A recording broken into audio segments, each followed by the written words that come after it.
Welcome to this quick guide on changing your Discord profile picture on mobile. If you've ever wanted to refresh your look on the go, you're in the right place. Let's walk through the steps smoothly so you can update your avatar in minutes. First, open Discord on your phone.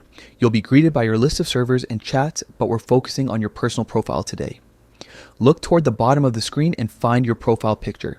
Tap it once to open your personal profile. From there, you'll see an option labeled Edit Profile. Tap that to begin making changes. Editing is where you'll customize your display to reflect your current vibe, whether it's a new hobby, a favorite image, or just a refreshed color scheme. Next, tap on your profile picture. This is the moment your avatar becomes a star of your profile. On most devices, tapping the image will open a small menu with options for updating it. Choose the option to upload image. This lets you select a photo from your phone's gallery, making it easy to pick something that fits your style. Now, you'll be in your gallery.